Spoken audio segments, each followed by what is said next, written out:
Hello and welcome back to the Pisky Trap, a series where we explore the folklore, history and legends from across Devon and Cornwall.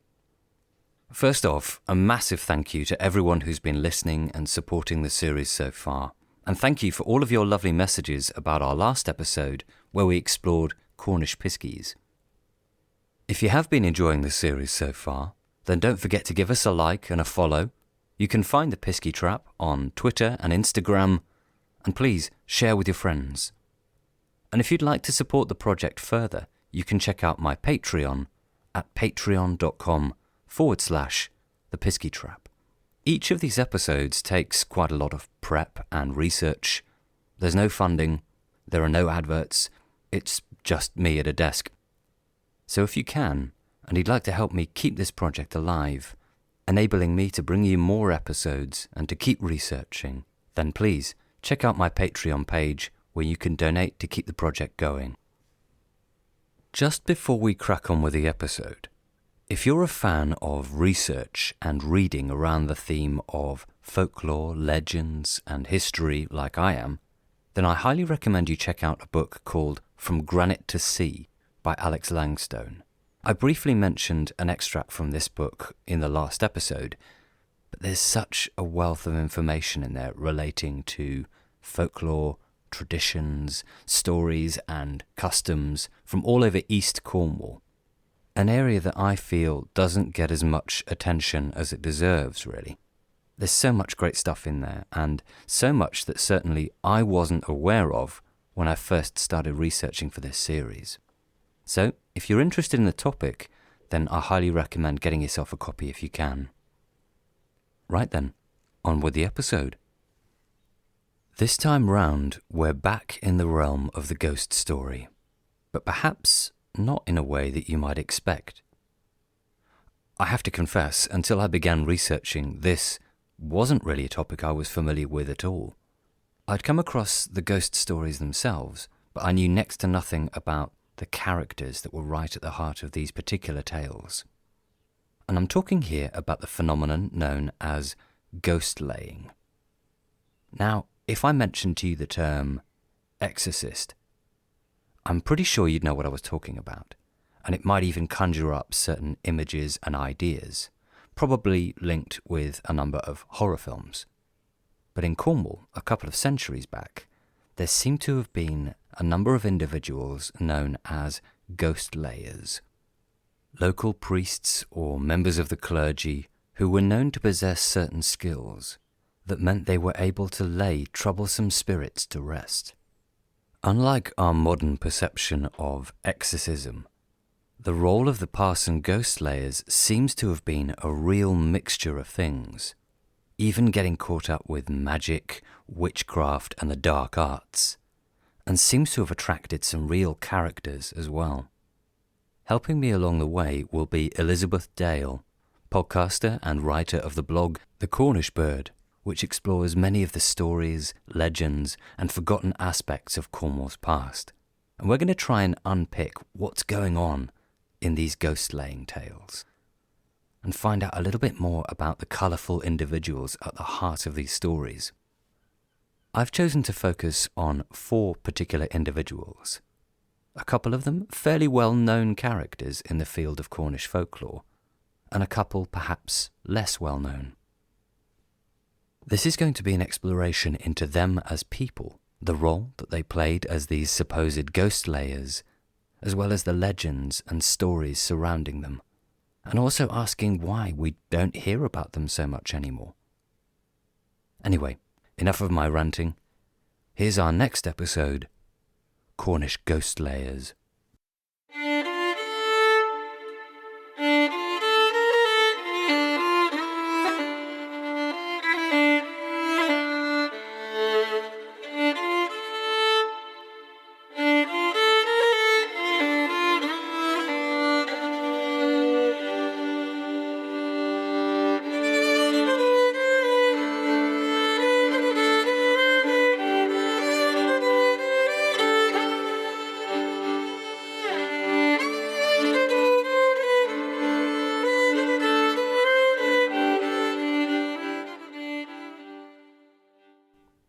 Earth, take thine earth.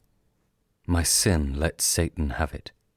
The world my goods, my soul my God who gave it.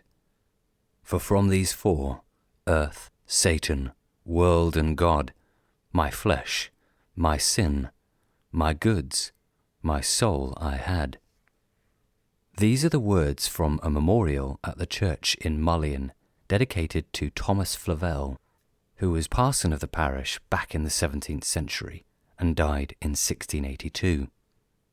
During his lifetime, and in fact even many years after his death, he was known far and wide for his skills and expertise as a ghost layer.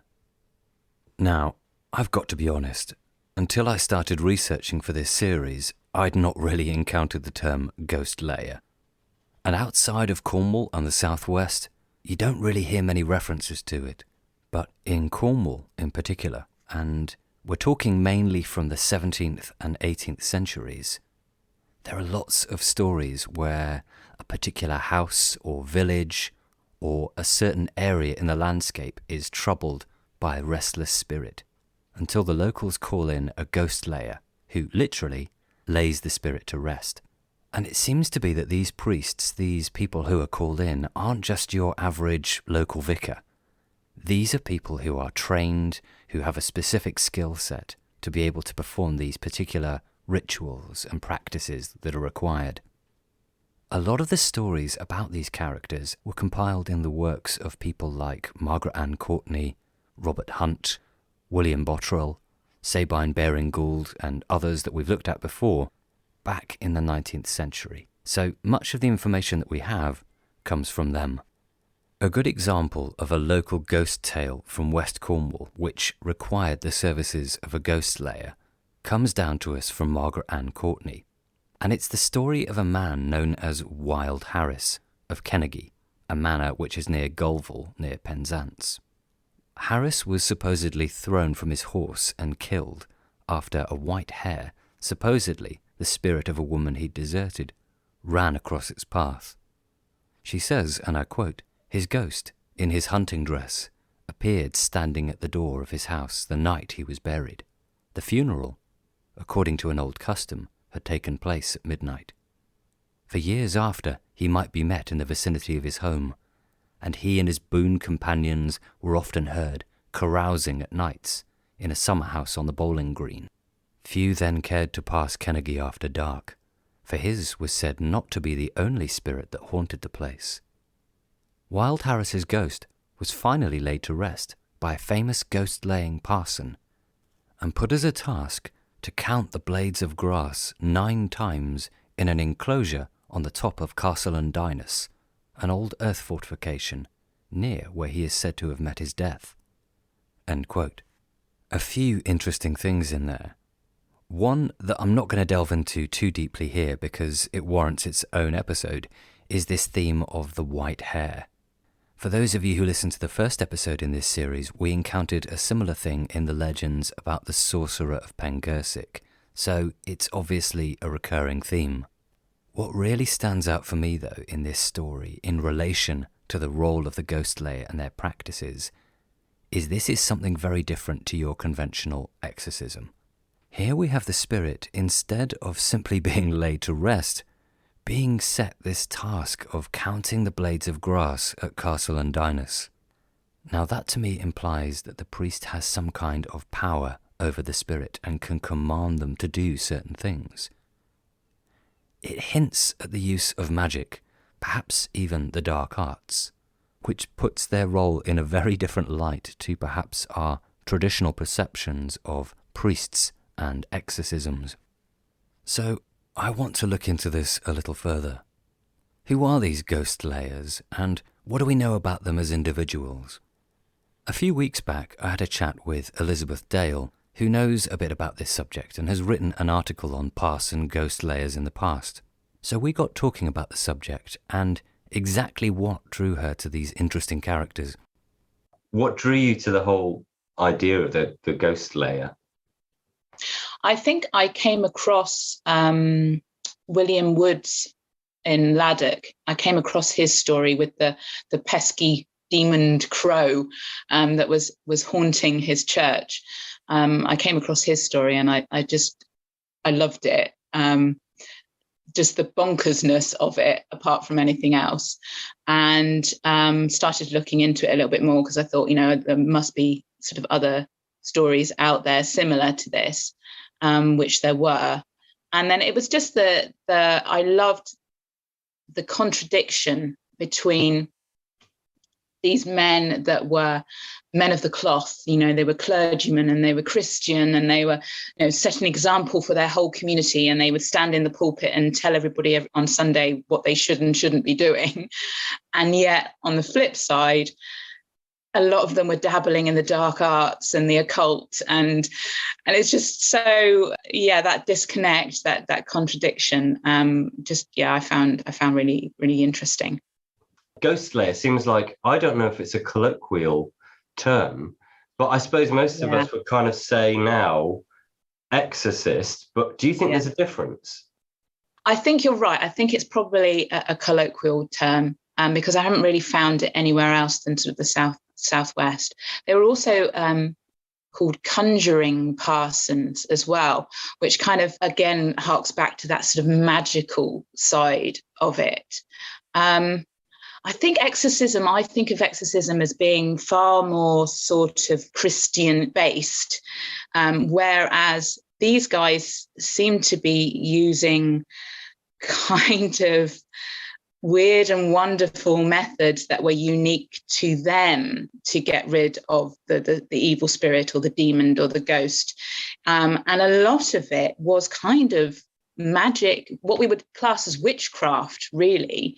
I think it's slightly different in my head to the straight up exorcism that we would think of normally.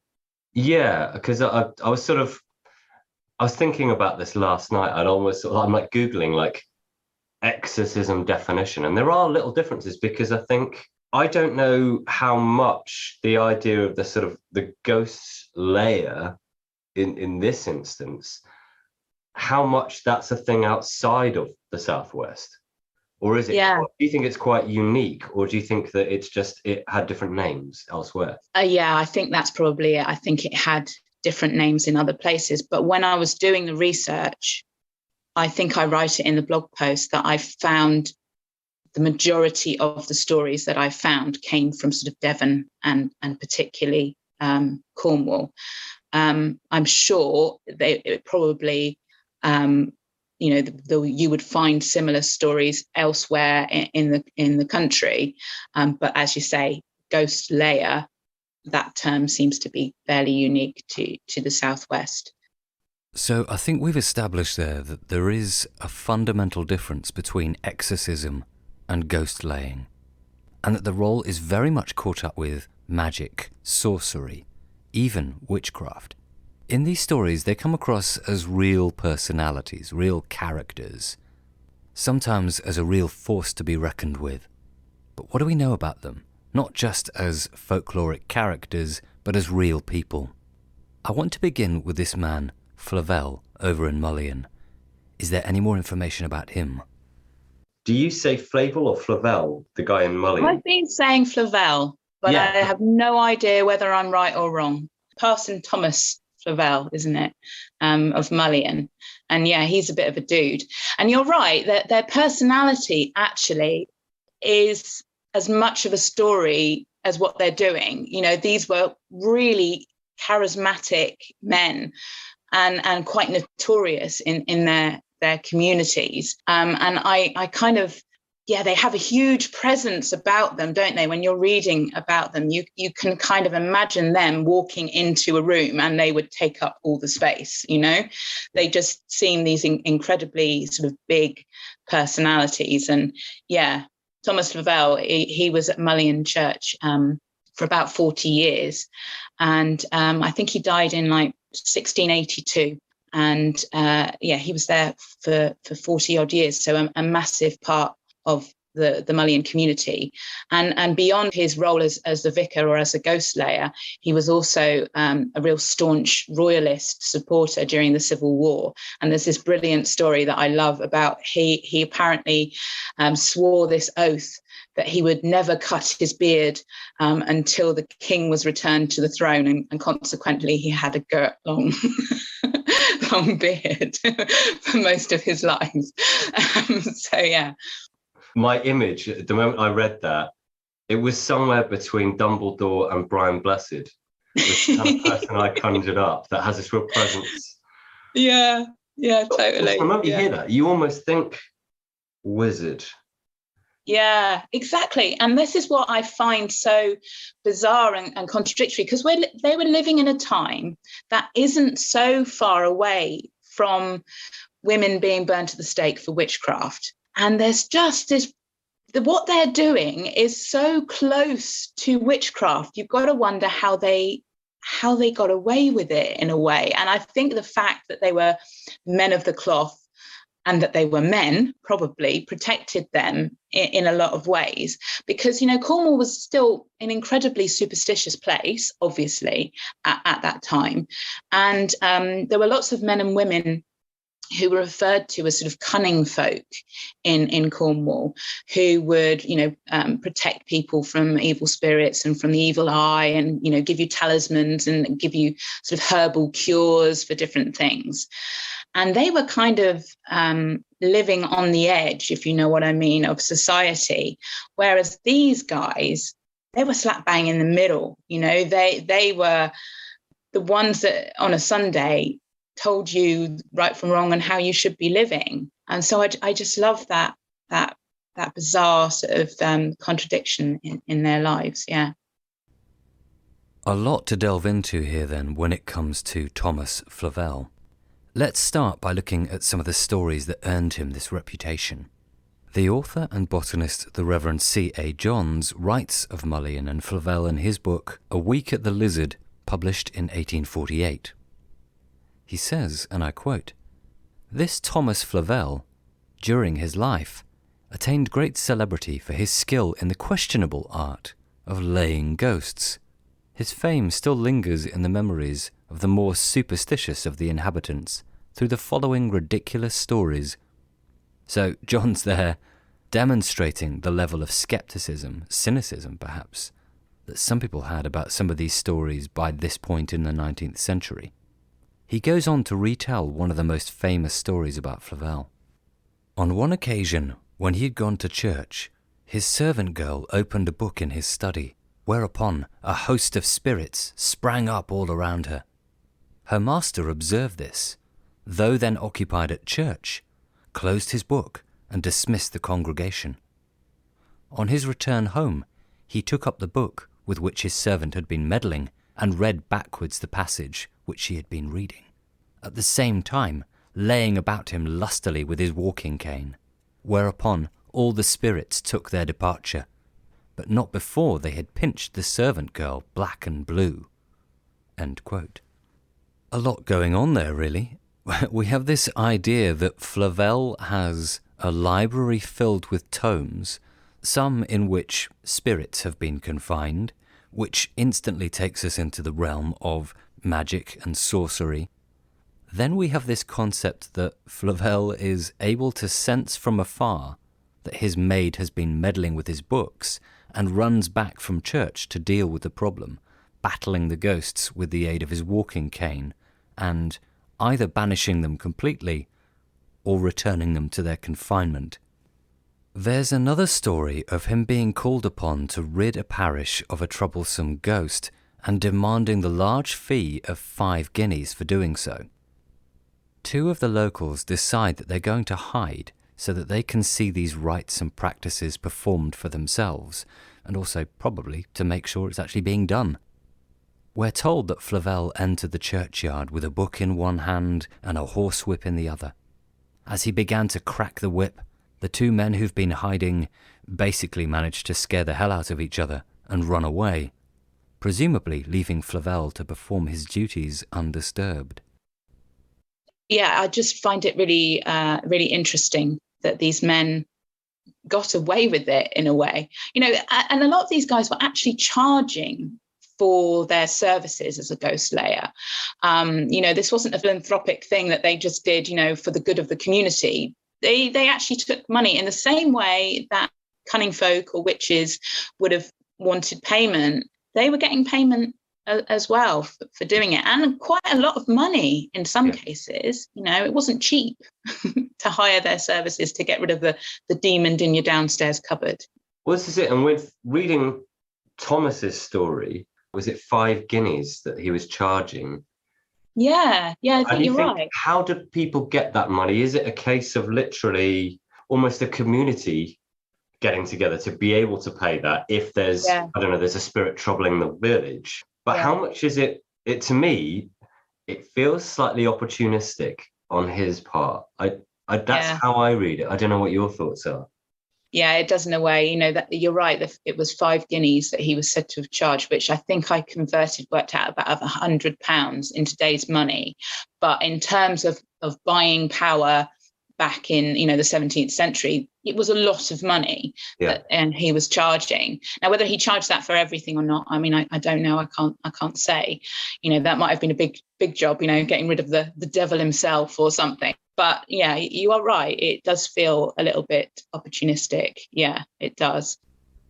Given that parsons like Flavel seem to have been offering their services for what could be quite a reasonable sum, you have to wonder, how much were they using this reputation, these stories and these legends to their own advantage? I wonder how much it's sort of, did this story get passed to his congregation? It's like, don't look into what I'm doing too much. Why aren't you in church on Sunday? And maybe cultivating this reputation of, I've got this arcane library of, I have this mystical power. Do you then almost justify, so that's what it's going to cost you 5 guineas? I don't know, because there's so many ways to interpret that. And I also think with this, especially with this second sight thing, what a way to control people, what a way to control your congregation by making them believe that you know what they're doing behind closed doors, that you know when they're sinning, before they do. You know it already. So yeah, it's a great way to get people to conform, isn't it? Alongside Flavel's reputation as a ghost layer, we're also told that he was a royalist who played a prominent role in an uprising against the parliamentarians in the Second Civil War. Yeah, there's this story, that he raised an army of rebels. I don't know a lot about it. I think it was called the Gear Rout, something like that. And he got into a lot of trouble for that. He was kicked out of his home by the Cromwellian army and forced to leave Mullion, although they did let him return again in the end. But he did get into quite a bit of trouble. He was a rebel rouser during the Civil War.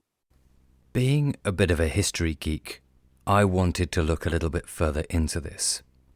So the Gear Rout was part of a royalist uprising that took place in Cornwall in May of 1648. It's named after Gear, the area in which the conflict took place, which is sort of between Morgan and the Helford River. So there's a fight between the parliamentarians and the royalists in Penzance, which the parliamentarians win, when news then arrives that more rebels are gathering not just at Helston, but to the south in the churchyard at Mullion, where 120 of them have rallied together. And I think you can probably guess who's leading them. After a skirmish at Morgan Church where a few rebels are killed, the main force meets at a place described as Trevilian's Barn on top of the hill above Gear Bridge. Basically, the parliamentarians turn up with a much larger force than the rebels were expecting, and the whole thing turns into a rout, with the rebel forces disbanding and there's very few casualties, hence the name the Gear Rout. There's a journal by Mark Stoyle entitled The Gear Rout, the Cornish Uprising of 1648 and the Second Civil War, and he has this to say, and I quote, "Of all the rebel captains, only 2 are not known to have served in the army of Charles I. An obscure individual named Glover, who helped command the Lizard insurgents, and Thomas Flavell, vicar of Mullion, who, following in the footsteps of an earlier generation of West Cornish rebel clerics, put himself at the head of his parishioners and led them into battle. Flavell, whose participation in the rising has gone unnoted by past scholars, was clearly a remarkable man. A renowned exorcist and layer of ghosts, his own shade is said to have troubled the parish of Mullion long after his death. As late as the 19th century, the spot where his spectre had finally been laid to rest was still pointed out to the curious. Some measure, perhaps, of the local reputation that Flavell had enjoyed during his lifetime." End quote. So I think that gives us some sense of the man himself in the context of the rebellion. As Stoyle puts it, Flavell's most important attributes weren't his skills as a cleric or a ghost layer, but his stout royalism. He's said to have vowed never to shave off his beard until the return of his majesty to his kingdoms. So we have the fairly powerful image of this long-bearded vicar rallying his congregation and leading them into the battle in the name of the king. Little wonder then that he gained such a reputation over the years. Then we have this interesting story that alongside being a ghost layer, he himself returned to haunt his parish. Margaret Ann Courtney writes, and I quote, "To the present day, a spot is pointed out on the Downs named Herven Gutter, where Thomas Flavell's own ghost was laid by a clergyman, of whom he said before his death, 'When he comes, I must go.'" Now, those words are interesting, and there's something that I want to come back to a little bit later. I want to move on now to the village of Wendron, which is just a couple of miles north of Helston, and to another parson by the name of Jago. The ghost story surrounding Wendron was actually the first time that I saw the term ghost layer mentioned, and it's all caught up with tales and superstitions surrounding the ghost of a man named Tucker, who was said to haunt the crossroads on the outskirts of Wendron. In fact, if you look on the map today, that crossroads is at a junction with the B3297 and Rose Lane. And Rose Lane in particular seems to have been in existence for a long time, because it's actually mentioned in some of the stories. Robert Hunt writes, and I quote, "On the bleak road between Helston and Wendron Churchtown, at its highest and wildest spot, 3 roads meet about a quarter of a mile from the latter place. Here at 3 Cross, as the place is called, years ago, when the Downs being unenclosed, it was more desolate than it is even now, a poor suicide named Tucker was buried. Few liked to pass up Rose Lane leading there after nightfall, for Tucker's shade had more than once been seen." End quote. Tucker's ghost was said to have been laid to rest by Parson Jago. So, what do we know about him and his activities at Wendron? Robert Jago, yeah.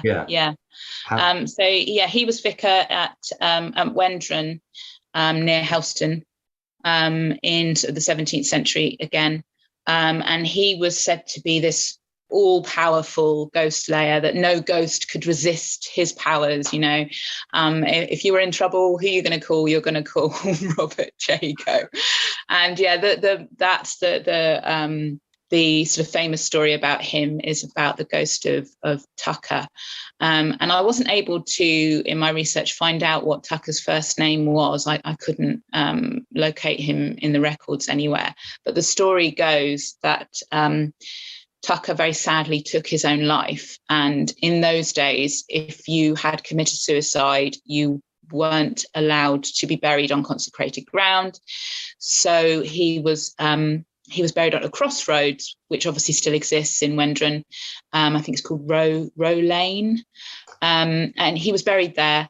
And then local people, for whatever reason, started to believe that that particular stretch of road was haunted, and they wouldn't go down there after dark.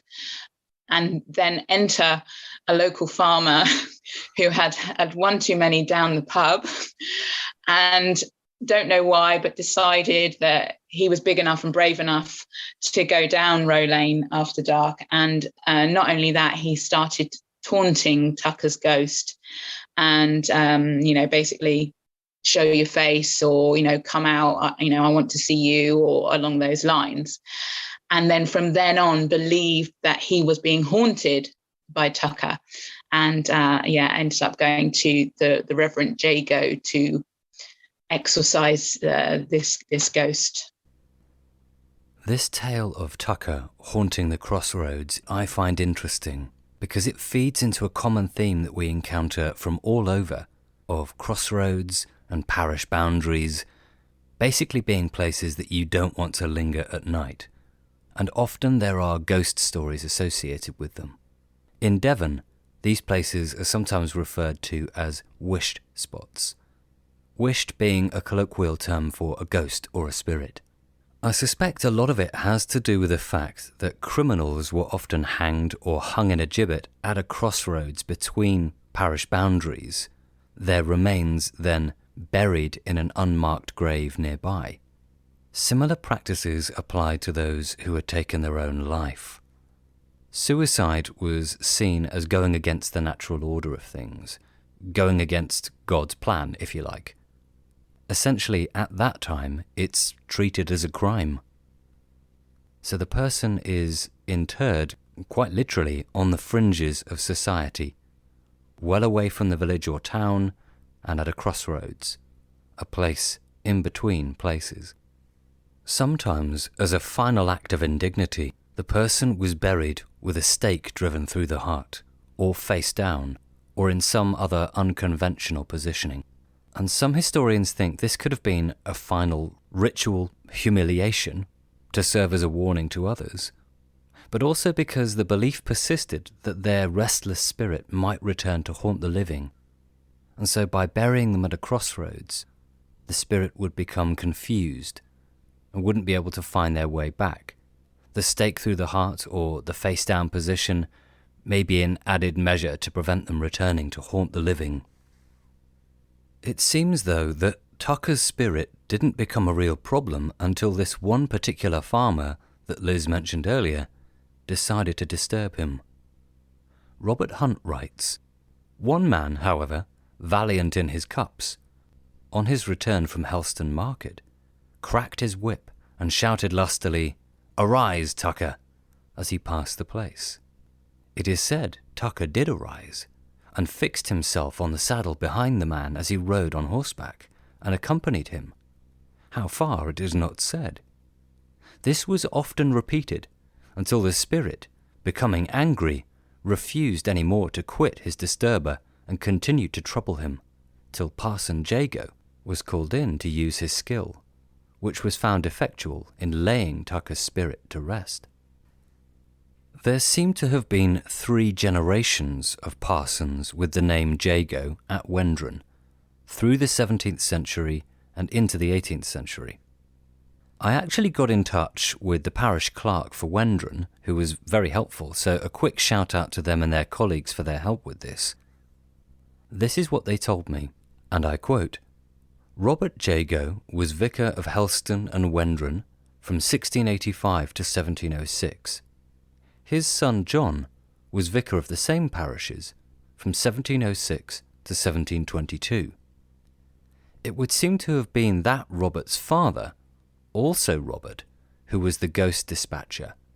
He died in 1685. End quote.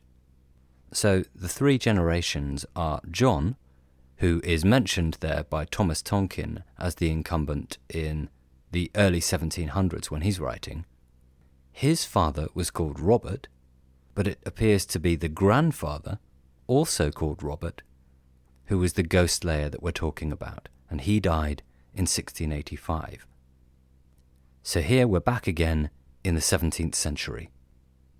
But Jago, I mean, he was supposed to be so powerful that, not only could he get rid of these ghosts for you, but he could also control them. And there's this sort of legend that he had sort of demons and ghosts as his actual servants, that they just did his bidding. I almost imagine them like doing his housework for him and stuff like that. But the famous story is him having this demoned groom, that he didn't need anyone to look after his horse when he was like traveling around the countryside visiting parishioners. He would arrive at a location and he would like take his whip out and hit the ground with his whip. Where the whip hit, this demoned groom would appear and take care of his horse for him. That's amazing. I'm fascinated by this idea of the demon groom. And that tells us something more about these ghost layers. They're not simply able to lay spirits to rest, but they have more powers besides. In an issue of Cornubiana, published in Penzance in the 1880s by the Reverend S. Rundle, we're told something about Parson Jago, or perhaps his son or grandson, that shows his character in a slightly different light and puts a very different slant on exactly what he was doing at Wendron. And I quote, "One of the 3 Jagos, who were vicars at Wendron, was much renowned for his powers of necromancy. He was in the habit of taking people to St. Wendron Cross, where a man called Tucker was buried, and asking them whether they had a mind to see Tucker man. He would make him rise from the dead as a mark of delicate attention to them." End quote. So Rundle's version of things implies that Jago, rather than simply laying Tucker's spirit to rest, was showing off his powers to people by making his spirit rise from the dead. We have this term necromancy being used, which certainly isn't a word we associate with priests, but the practice of so-called black magic. And so it makes the role and character of these ghost layers a lot more complex. But these weren't the only powers attributed to Jago. Is it also Jago that's supposed to have, because often these people are claiming to have second sight, but that he could tell if someone had sinned just by looking at them? Yes. See, there again, you see, there's this idea of control, isn't it? I think, that they were using this idea that they were magical in some way, to control their congregations, or to get them to behave better, maybe. That's how it reads to me, definitely. All this starts to make me wonder, how much was this about reputation? If parsons like Jago were renowned for their magical powers, their ability to control troublesome spirits, command demons, to know what you were up to, whether you had been committing any sins, does it all come back to the impact this reputation has on your congregation? Is it a way of keeping them in line? If so, to what extent were people like Jago encouraging these stories? It's tricky to say, but the next individual we're going to look at was possibly the most famous of all the ghost-laying parsons in Cornwall, and was said to have had his own reasons for perpetuating the legends surrounding him.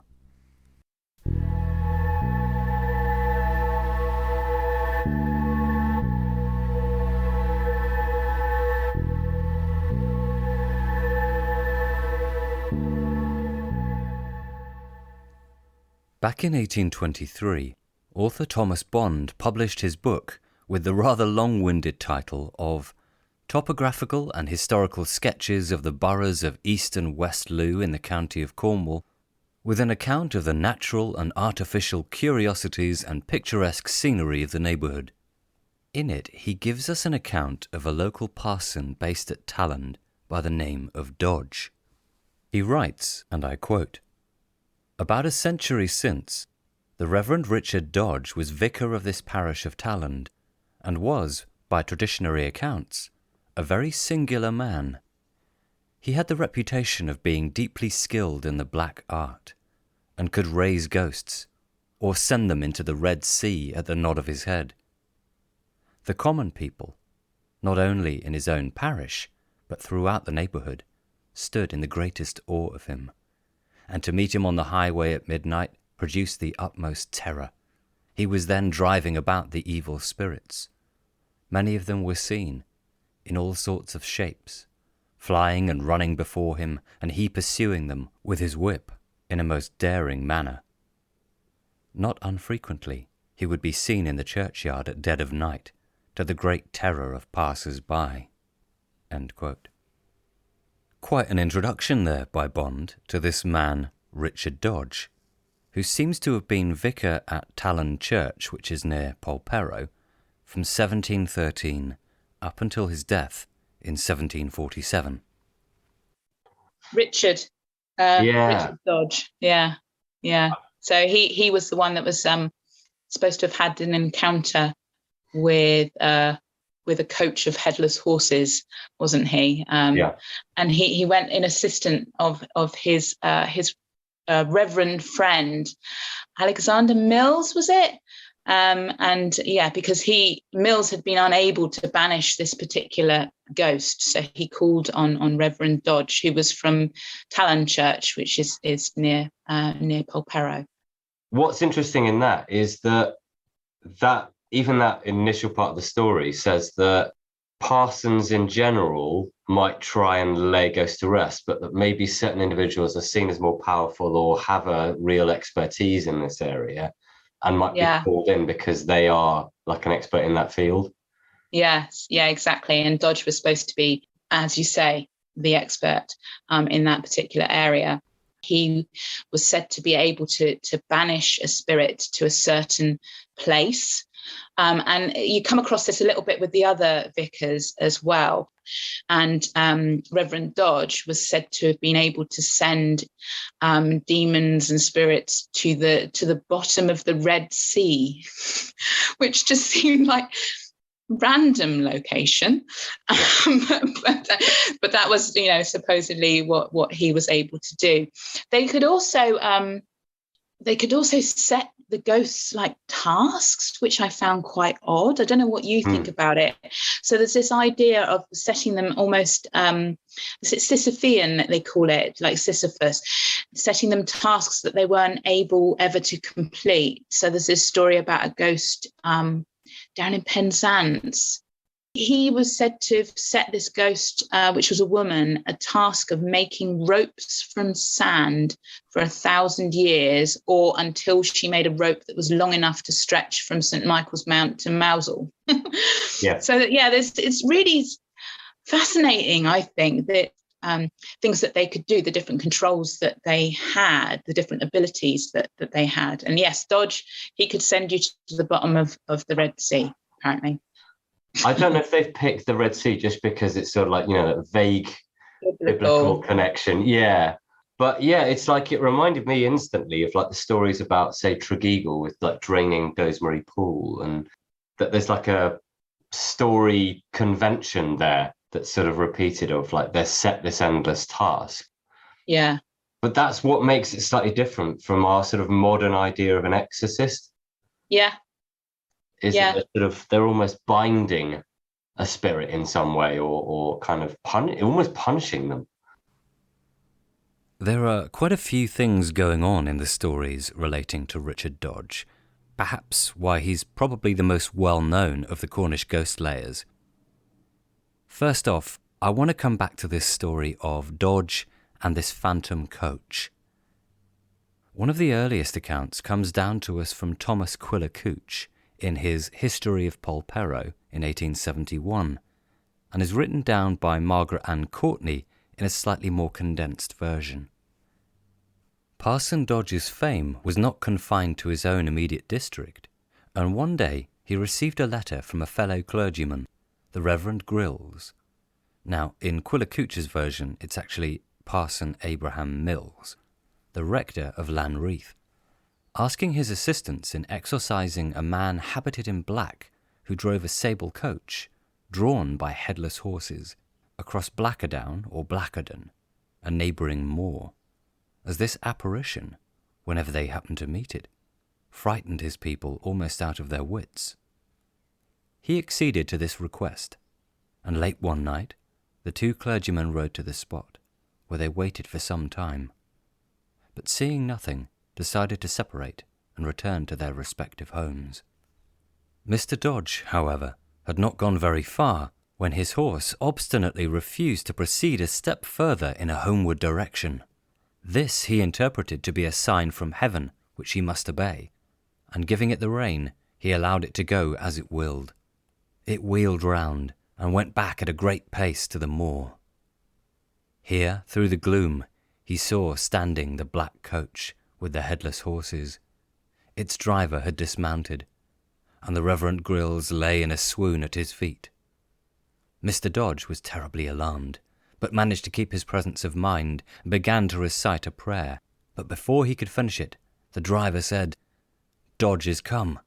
I must be gone," jumped onto his seat and disappeared forever. There's little variations in this story, usually to do with the identity of the coach driver. In some versions, it's the spirit of a local landowner who was still angry about a dispute over the land at Blackadden. In other versions, it's the devil himself, or a demon. But whichever the version, what we get within this story is this concept that Dodge was deemed to be so powerful that spirits feared him and would recite this phrase, "Dodge is come, I must be gone." Now, if you recall, when I was talking earlier about Parson Flavel, there was that line where Flavel's own spirit, after returning to haunt Mullion, knows at some point he'll be laid to rest by another clergyman, and remarks, "When he comes, I must go." So, is this another little storytelling convention that's been passed down? He's the only one who sort of gets his own catchphrase, really. Isn't it? Dodge has come, I must be gone. Yeah. Yeah. I mean, it only, again, it adds to your, what's the word? Your celebrity. Like you've got a little tagline and, like, you know, ghosts fear him because, you know, hit and throw in catchphrase. Yeah, exactly. You know, it makes them notorious, doesn't it? You know, and obviously we're still talking about them now, aren't we? 200-300 years down the line. Their names are living in infamy. That's true. That's true. Yeah. The whole idea of Dodge banishing spirits to the Red Sea and the concept of the Sisyphean task isn't a new one. This crops up in legends like KENEGGy, another character worthy of his own episode, whose spirit is tasked with emptying Doesmarie Pool, which is said to be bottomless, using a limpet shell with a hole in it. Like the story I mentioned earlier of Wild Harris being tasked with counting those blades of grass, or Mrs. Baines in Penzance tasked with weaving or spinning, the idea that troublesome spirits, or often the ghosts of wrongdoers, are basically punished by being set these tasks is quite a common theme that crops up all over. So it's obviously a recurring theme and a storytelling tradition that's become interwoven with the stories and alleged feats of these ghost layers. There's another side to Dodge's reputation as well. For a long time, it's been suggested that many of the stories connected with him served a different purpose during his lifetime. Alex Langstone, writing about Talon, says, Parson Richard Dodge, who served the church between 1713 and 1747, acquired a reputation as a ghost layer, almost certainly as a convenient cover to disguise his smuggling activities. He goes on to say, he spoke of demons on nearby Bridle Lane, a path that leads down to the beach, thereby ensuring that God-fearing folk would steer clear of the area at night and not disturb his Cornish free trade. Mazed Tales, in their retelling of Dodge and the coach story, say the following. It was well known by many that Dodge's nighttime theatricals were a cover for a large smuggling operation he ran through Bridle Lane. Now, whether or not this was definitely the case is hard to say, but it's certainly feasible, given the scale of the smuggling that we know was going on in that area during the 18th century in particular. What do you know about the sort of real Dodge, or is it hard to know much about the real Parson Dodge? Yeah, I don't think I've found a massive amount, other than he was supposed to have been involved in the smuggling trade down in Polperro. And there is this idea that some of the ghost stories in Cornwall were actually created by the smugglers to keep people away from certain coves, from certain caves that they didn't want people nosing into. So there's this idea perhaps that Dodge had this reputation, and perhaps that was useful to him as well if he was involved in the smuggling in Polperro as well. And it makes sense though, doesn't it? It makes sense to me. It does. Yeah. In certain communities, Polperro especially, you're told that the whole community was in on this, whether they were storing it or distributing it or buying it, so why would you need a ghost story to keep people away? So it potentially puts some of these stories and legends about Dodge in a slightly different light. Was he maybe capitalising on this reputation he had as a powerful ghost slayer? Did he perhaps even encourage these stories that he was out at night battling the undead and the forces of evil to keep away the curious? But then, if whole communities were said to be involved in these smuggling operations, as Liz pointed out, why would you need the whole Scooby-Doo style ghost cover story? Or was it simply a way of deterring people so they didn't get in the way? Whatever they were up to, we can only speculate. But it does make sense. I now want to look at a slightly different parson from another part of Cornwall, South Petherwin, which is up near Launceston, or Lanson if you live locally, whose story comes down to us in a slightly different way. Again, this takes us back to the 17th century, the 1660s to be precise. We have a very famous story which has become known over the years as the Batathan Ghost, although that wasn't its original title. And what's particularly interesting about this tale is it's told in the form of a diary or journal, allegedly written down by the parson himself, whose name is variously given as Ruddle, Ruddell, or Rundle, something along those lines. I've opted for Ruddle. He comes across as very different in personality to the others that we've encountered so far. And outside of this story, there's no real mention of him specifically as a ghost layer. No, and not that I'd come across. And he's, like you said earlier, he's a very different kind of character. He comes across in the things that you read about him as quite gentle and calm, placid, not this sort of dramatic character like some of the others are. But yeah, he was a vicar in the Launceston area in sort of the 1660s, wasn't he? And his story is interesting, but because it involves a magic circle, which again harks right back to witchcraft, which I know I've said it about 6 times, but I find it fascinating. This connection between these two different, disparate things. So yeah. Isn't there mention of he draws a pentacle as well on within the circles? Yeah. There is, and William Woods as well is supposed to have had a walking stick with a silver top on it that had a pentacle actually carved into the silver, and lots of mythical symbols around the staff of the walking stick. So let's look a little bit deeper into this story involving Ruddle. It seems that it first appeared in written form around the year 1720 as part of a publication called Duncan Campbell's Packet, under the title A Remarkable Passage of an Apparition. And there's been a lot of debate over the years as to whether Ruddle could have written this himself because it's all in the first person, with the narrator given as Ruddle. Others have suggested it may have been the work of writer Daniel Defoe, famous for writing Robinson Crusoe. Either way, it then appears in various different forms over the years, with alterations along the way.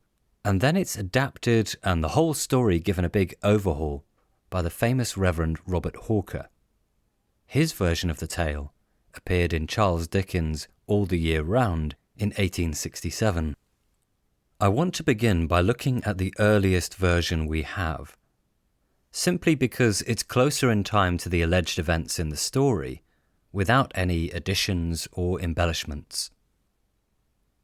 Ruddle begins by telling us there has been some kind of disease in Launceston that year, and he's been called in to preach at the funeral of 16-year-old John Eliot, who's presumably died as a result of this sickness. Ruddle says, and I quote, "I spake some words of commendation of the young gentleman, such as might endear his memory to those that knew him.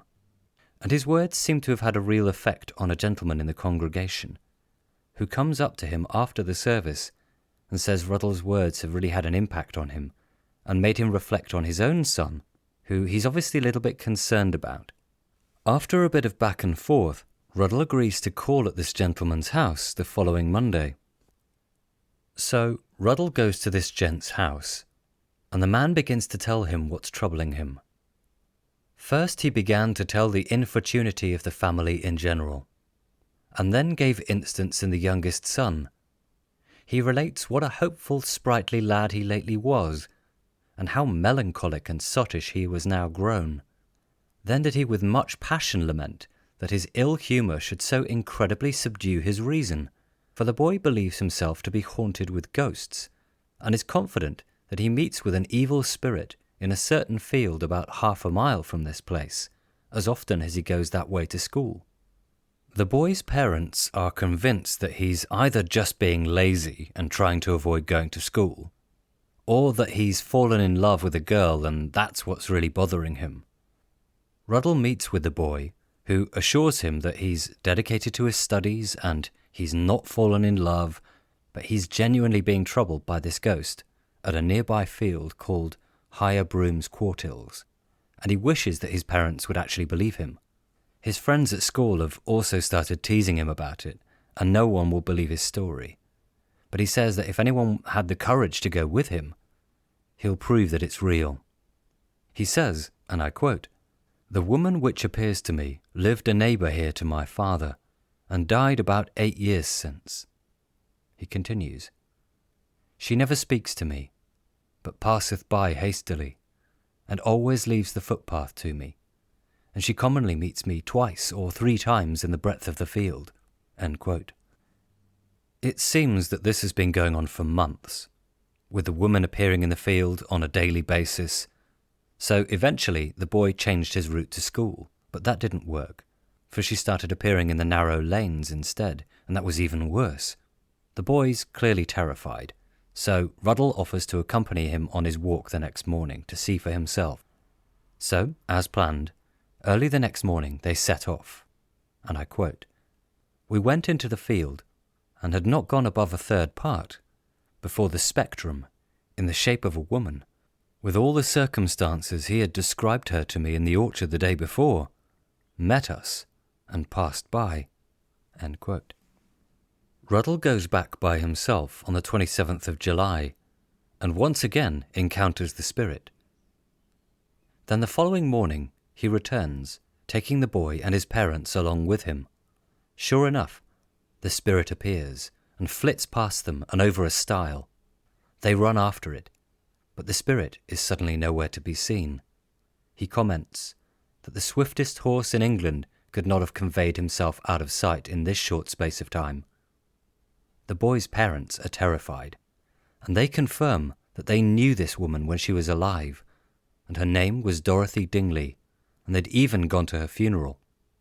The next morning, Ruddle goes out very early into the field, and spends some time in prayer and meditation before the spirit appears to him. This time he calls out to the ghost, who moves closer to him, and replies in words neither very audible nor intelligible. He goes back again after sunset, and when the ghost appears at the same place, they exchange a few words before the spirit quietly vanished, and neither doth appear since, nor ever will more to any man's disturbance. And that's it. In this early version of the story, Ruddle simply speaks to the ghost, which seems to lay it to rest, and it's not seen again. He doesn't go into any details of what was spoken, but says afterwards, and I quote, "These things are true, and I know them to be so with as much certainty as eyes and ears can give me, and until I can be persuaded that my senses do deceive me about their proper object, and that by persuasion deprive myself of the strongest inducement to believe the Christian religion, I must and will assert that these things in this paper are true." End quote. There's nothing particularly over the top in this story. Ruddle comes across as just the local vicar who's genuinely trying to help this young man and to lay this spirit to rest, and going about it in perhaps the way you might expect, through prayer and perhaps certain words or passages spoken. By contrast, Robert Hawker's version, written nearly 150 years later, is a lot more dramatic and now bears the title The Batathan Ghost. In Hawker's version, there's now a few more details and embellishments when it comes to the actual ritual of laying the ghost to rest. He writes, and I quote, "I betook me towards the field. It was void, and I had thereby due time to prepare. First, I paced and measured out my circle on the grass. Then did I mark my pentacle in the very midst, and at the intersection of the 5 angles I did set up and fix my crutch of rowan. Lastly, I took my station south, at the true line of the meridian, and stood facing due north. I waited and watched for a long time. At last, there was a kind of trouble in the air, a soft and rippling sound, and all at once the shape appeared, and came on towards me gradually. I opened up my parchment scroll, and read aloud the command." End quote. This is obviously a lot more in line with some of the other stories we've looked at relating to ghost layers, where we have elements of magic and the occult coming into play here. We're told that the spirit swims into the circle he's created, and the parson asks why she's not at rest, and the ghost replies because of a certain sin, which cannot be revealed in writing. Eventually, he says, "With certain fixed rites, I did dismiss that troubled ghost, until she peacefully withdrew, gliding towards the west. Neither did she ever afterward appear, but was allayed until she shall come into her flesh to the valley of Armageddon on the last day." All very heightened and dramatic compared to the 1720 version. And it raises a few questions. Sabine Baring-Gould, in his Cornish Characters and Strange Events, tries to look a little deeper into the history surrounding the ghost and the story, and claims that there was a family by the name of Dingley living in the parish at that time, and that a James Dingley had even assisted Ruddle in Launceston at one point. The family of the boy in the story are given as the Bligh family, described as an ancient local family whose house was called Batathan. There have been theories over the centuries regarding Dorothy Dingley's relationship with the Bligh family, in particular, the elder brother of the boy troubled by her ghost. Alex Langstone writes, and I quote, "Dorothy caught the eye of the eldest son, and is thought to have had an affair with him, and eventually fell pregnant. It was rumoured that she died during her illegitimate and secretive childbirth." End quote. So that obviously raises some interesting questions about the family's relationship with Dorothy when she was alive, and perhaps her reasons for haunting the area. Ruddle himself appears to have been parson at St Mary's in Launceston from 1663 to 1699. So it seems likely that Parson Ruddle, or Rundle, was there around that time in the 1660s, but it begs the question, Did he actually write a journal recounting his experience in dealing with the ghost at South Petherwin? Or was it all a work of fiction, written down in 1720, some 20 years after the parson's death, and then added to and embellished by the likes of Hawker and others over the years? It's very difficult to know for definite 3 centuries later, but the story of Dorothy's ghost seems to have lived on in local folklore for many years after the alleged events. In the 1890s, the Reverend P.T. Putman wrote to Baring Gould about the legend. He said, and I quote, "In December 1896, a labourer died here, aged 72. For upwards of 40 years, he had worked at Batathan. He told me that one of the fields was called Higher Brown Park. He did not know the name Quartles or Quartiles until the field was ploughed up.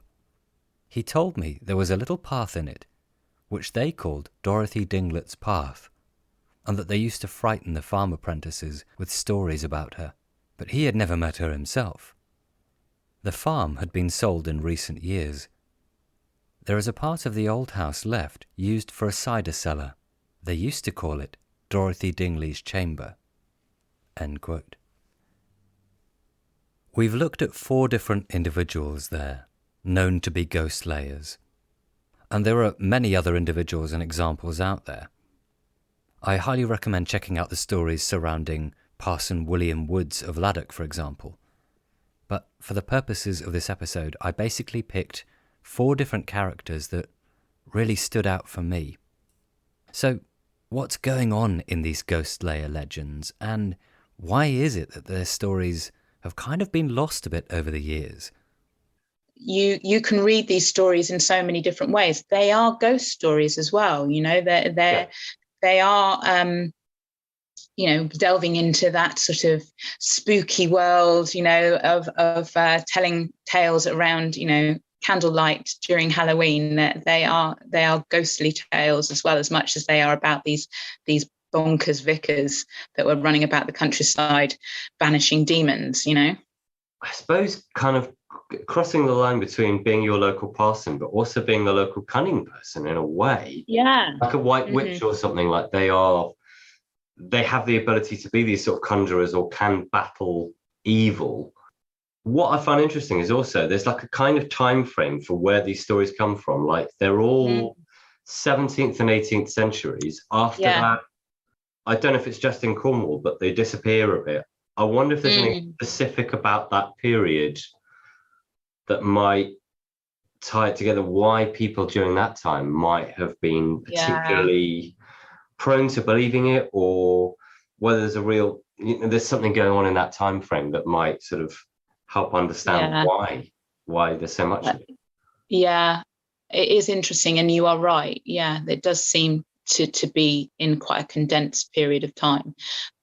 Whether there were sort of stories before that obviously, reporting of things, the further back you go, the more difficult it is to find those stories written down anywhere.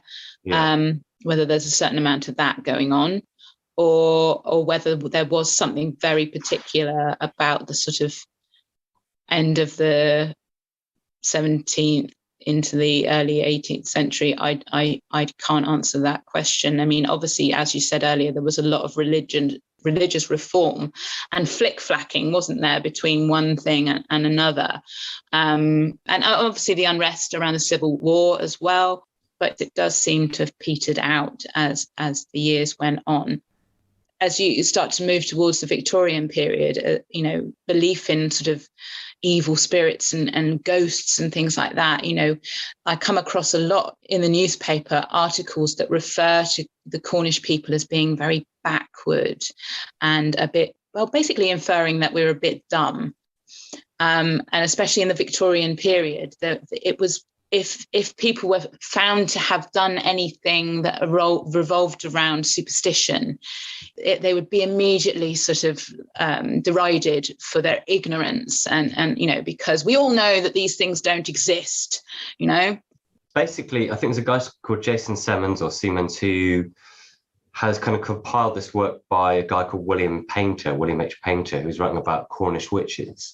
Yes, And a yeah. lot of them are quite modern cases from sort of the 19th, early 20th century. Yeah. But it talks about some of the that and some other sources where there are like that comes to court, and they're sort of laughed at in the courtrooms, often by social superiors watching from the galleries. Yes, exactly. Yeah. And so I wonder if there's this class divide in terms of belief and people living in towns, people living in rural communities, whether it's just that there was a holding on to belief in superstition, and whether that was a case of also in the West Country, whether it was just that some of these beliefs persisted for longer. I don't know. Very much so, I would have said, very much so. Yeah, I've come across, similar stories that you're talking about. For example, a farmer that thinks that the old woman in his village has cursed all his cows or something like that. And it ends up going to a magistrate's court, and they basically get laughed out of court because, why would you believe something so silly? She couldn't possibly have put a curse on your heifers, So yeah, and it is very much put across as an education thing, that the lower uneducated, the great unwashed, that we're still believing in these silly superstitions, and that if you are educated and knowledgeable, and you will know that these things can't possibly happen. So yeah, I think you're quite right. It's very much a class thing. Yeah, as time goes on, anyway. Interesting, this idea that when we get to the Victorian period, some of these beliefs and superstitions are starting to be regarded as old-fashioned. And it makes you wonder whether, over time, this became one of the reasons these stories sort of disappeared into history. Both Margaret Ann Courtney and the Reverend C.A. Johns are good examples of writers who come across as very sceptical about these old legends. And there is this slight sense of looking down on those who are still holding on to what are regarded as quaint and maybe antiquated superstitions. It's funny, really, that in the Victorian period there's this definite interest in preserving these stories, these legends and folklore in general. But that anyone who still genuinely believed in these sorts of superstitions comes to be viewed as naive or uneducated. And I suspect that probably played a part in why certain stories and customs stopped being passed down. The stories of Flavel, Jago, Dodge and Ruddle are for me not only fascinating, but they're important, because they do start to unlock the way that people in Cornwall centuries ago saw the world around them. Not only are they great as the ghost stories to tell and pass down by the fireside, don't go to the crossroads at night or you might encounter Tucker's ghost, but it also says something about the impact these parsons had on their congregation, the power that some of them were deemed to possess, that their role was not as clear-cut as it might sound, that it could involve magic and sorcery. Were these men simply local eccentrics, or were they clever opportunists who helped to perpetuate some of these legends and stories as a way of managing their flock, keeping their parishioners in line and away from sinning? Who knows? But for me, it's important that we keep telling these stories. And thanks to the work of people like Elizabeth Dale, Alex Langstone, and other folklorists and researchers, hopefully we can keep these stories and these traditions alive. That's it for this episode. A massive thank you to Elizabeth Dale. And if you want to learn more about parson ghost layers, along with a range of different Cornish folklore and legends, then check out her blog at cornishbirdblog.com. And be sure to check out the Cornish Bird podcast as well. If you enjoyed this episode, and you've enjoyed the series so far, then please give us a like and a follow on Twitter and Instagram. And if you'd like to support the project and help me to keep creating these episodes, then you can check out my Patreon at patreon.com/The Pisky Trap. The Pisky Trap is produced and presented by me, Keith Wallace, with music by Elizabeth Westcott, artwork by Caris Harrington. Thanks for listening, and we'll be back again very soon.